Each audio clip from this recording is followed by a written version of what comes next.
Guys, in 2024, we have to give it up for Davido at the time, especially the last quarter of 2024. Putting out songs like Aoke, putting out songs like, Force. I think that is actually interesting to an extent. Right now, as we speak, Force by Davido featuring Odumodu Black and Chike has spent 20 days straight on Apple Chart Nigeria, and a lot of people can really attest to that based on what they are seeing. I think that song has actually stayed on the chart for a very long time, and the likes of Burna Boy dropped bundle by bundle, yet is still like struggling to push off this song by Davido. And somehow that song bundle by bundle is not really felt by a lot of Nigerian people out there. That is something I feel.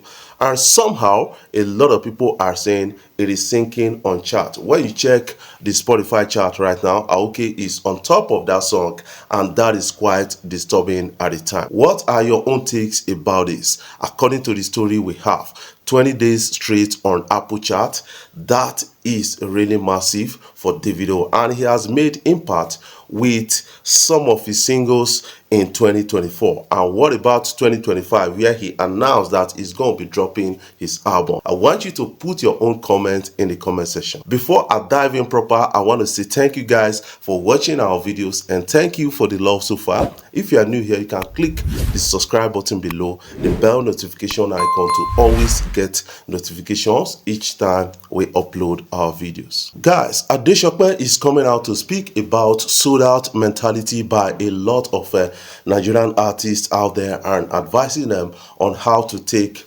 Afrobeat forward to an extent. That is something I kind of understand. I made a video sometimes ago talking about how expensive they made Afrobeat, the likes of Burna Boy, the likes of Davido, Wizkid, Rema, and a lot of others, charging in thousands and millions of dollars, Afrobeat. And now a lot of people at home cannot really catch, kind of a concert where their favorite artists are really training them. That is something disturbing. But thank God for some Lagos, business people that actually had concerts, the likes of Oando and a lot of other, multinationals actually had concert, and then invited the likes of Burna Boy, Wizkid, and Davido, and a lot of top artists to have their own performance. Flight Time concert was really there, but somehow we don't really find individual concert by these artists. Thank God for the likes of Rema, who did a concert in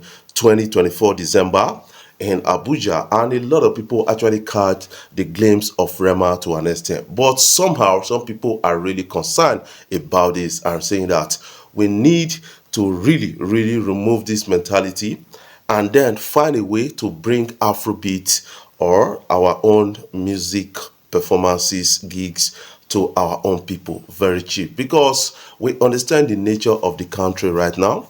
A lot of people cannot really afford some basic things, talk more of like going or buying a concert ticket and the rest, and making it so expensive. You are now distancing yourself from the main people that are consuming your works. That is something Adesope is trying to say. Let's catch a glimpse. But I think the conversations we need to start having is, number one, the pricing of our artists. Too expensive. And number two, the capacity of the venues that they're going to. Yeah. We need to remove all this sold out mentality situation where people have to do big venues. Nobody cares anymore. Nobody cares about that. And then the ticket prices, you have to remember, in places like Europe, outside of the UK and the United States or America, people are not paying the kind of crazy numbers we're paying for tickets. No. In Europe, 40 euros is a lot of money to an African immigrant that's working night jobs and stuff like that. Yeah. You can't go so we have to think of those things. Like I literally just came back from Switzerland 2 days ago, and I had, in my stories, the promoter was speaking to me, and I was recording the conversation where he's saying the reason for the Afrobeats decline is that the artists are no longer able to get to the fans because they're charging the promoters crazy money, so they can't bring them anymore. Right. And by not doing that, the fan base starts to reduce, the excitement starts to shrink when you cannot see your artists. Like we were speaking about Unitours a couple minutes ago. What the hell Why did people skip the whole Unitor situation? That's the audience that keeps you They alive can't charge for more the than rest of £20 your life. for that. Yeah. They can't Outside charge. of the fees, But then the I thing think is, okay. artists come feeling established, like they're too big for uni tours. That's the Not problem knowing right that there. ACSs have your core audience. That's what's going to give you 7 years of food right But there. but that's the problem, right? Because the Unitor thing is a whole different pocket that they can just go into and just rip it all off. But they don't want to do that because on social media, we have this whole sold out thing mentality and everything, yeah? And that's where I kind of give Davido credit, right? Because when Burna Boy did his stadium thing, Wizkid came and did his stadium thing, right? A lot of people were saying, yo, is Davido going to do that? And my guy said, listen, It's probably because he saw what happened with Wizkid, though. let me go and JJ do my O2. You know what I'm saying? And I think artists just need to get out of that mentality. I think David's mentality is different anyway, because last week they were dragging him for performing at the Fidelity Bank Christmas party. Yeah. They were Right. like, an artist of your caliber shouldn't be. Come on, man. Money is money. Money is money. Listen, look at Saying Flavor. relevant is relevant. And also, Now, what do you have to make out of this? Do you quite agree with Adeshokwe? I want you to put that in the comment section so that we can have a glimpse at what you feel. It's always a record label issue right now in Nigeria. Dapper has been on the black book of a lot of persons. Charlie Poppy actually cried out about Dapper, and Moise cried out about Dapper, and they said something about Dapper, Sheyi Vibes having issues with Dapper. And now a lot of people are saying that Dapper has to review his terms and conditions, contract paper for his artist, because that will only help his record label to actually move forward. In spite of these scandals and all those kind of things, I think it's quite disturbing that most record label owners, they don't really pity this artist to an extent.